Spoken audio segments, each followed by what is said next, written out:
ಸುಕನ್ಯಾ ಸಮೃದ್ಧಿ ಸ್ಕೀಮ್ನಲ್ಲಿ ನಿಮಗೆ ಬರ್ತಾ ಇರೋದು 8.2%. ಅದರಂತೆ ಬಂದರೆ ಮುಂದಿನ ದಿನಗಳಲ್ಲಿ ಬಹುಶಃ ನೀವು ನಿಮ್ಮ ಹೆಣ್ಣು ಮಗಳಿಗೆ ಎಜುಕೇಷನ್ ಕೊಡಲಿಕ್ಕೆ ಕಷ್ಟ ಆಗ್ಬೋದು. ಅದೇನು ಸುಕನ್ಯಾ ಸಮೃದ್ಧಿ ಸ್ಕೀಮ್ನಲ್ಲಿ 21 ವರ್ಷ ನೀವು ಹಣವನ್ನು ಹಾಕ್ತೀರಿ. 21 ವರ್ಷ ಕಡ್ಡಾಯ ಅಲ್ಲ. ಬಹುಶಃ ನಿಮ್ಮ ಮಗಳಿಗೆ ನೀವು ಹಣವನ್ನು ಹಾಕೋದು 5 ವರ್ಷಕ್ಕೆ ಪ್ರಾರಂಭ ಮಾಡಿದ್ರೆ ಆವಾಗ ಹೂಡಿಕೆ 16 ವರ್ಷ ಆಗುತ್ತೆ. ಒಂದಷ್ಟು ಹಣ ಕಮ್ಮಿ ಆಗ್ತಾ ಹೋಗುತ್ತೆ. ನೀವು ಯಾವ ವಯಸ್ಸಿನಲ್ಲಿ ನಿಮ್ಮ ಸುಕನ್ಯಾ ಸಮೃದ್ಧಿ ಸ್ಕೀಮನ್ನು ಸ್ಟಾರ್ಟ್ ಮಾಡ್ತೀರಿ ಅನ್ನುವಂಥ ಮಾಹಿತಿ ನನ್ನಲ್ಲಿಲ್ಲ. ನಿಮ್ಮ ಆದಾಯ ಎಷ್ಟು ಅನ್ನುವ ಮಾಹಿತಿ ನನ್ನ ಹತ್ರ ಇಲ್ಲ. ತಿಂಗಳಿಗೆ ಎಷ್ಟು ಹಾಕ್ತೀರಿ ಅನ್ನುವಂಥ ಮಾಹಿತಿ ನನ್ನ ಹತ್ರ ಇಲ್ಲ.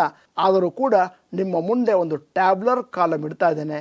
ಅದನ್ನು ನೋಡಿಕೊಂಡು ಅಂದಾಜಾಗಿ ಊಹಿಸ್ಬೋದು. ಆಗಲೇ ಹೇಳಿದ ಹಾಗೆ ಈ ವಿಡಿಯೋ ಸೃಷ್ಟಿ ಮಾಡಿದ ಮುಖ್ಯ ಉದ್ದೇಶ ಏನು ಅಂತಂದರೆ, ಮುಂದಿನ ದಿನಗಳಲ್ಲಿ ನಿಮ್ಮಲ್ಲಿ ಒಂದಷ್ಟು ಧೈರ್ಯ ಇದ್ದರೆ ಆ ಷೇರು ಮಾರುಕಟ್ಟೆಯ ಮ್ಯೂಚುವಲ್ ಫಂಡ್ಗಳ ವೈಪರೀತ್ಯಗಳನ್ನು ನಾನು ಎದುರಿಸಲು ಸನ್ನಿಧನಾಗಿದ್ದೇನೆ ಅಂತಂದರೆ ದಯವಿಟ್ಟು ಸುಕನ್ಯಾ ಸಮೃದ್ಧಿ ಸ್ಕೀಮ್ನಲ್ಲಿ ಹಾಕುವ ಬದಲಾಗಿ ಮ್ಯೂಚುವಲ್ ಫಂಡ್ ಅಥವಾ ಷೇರುಗಳಲ್ಲಿ ಹಾಕ್ಬೋದು.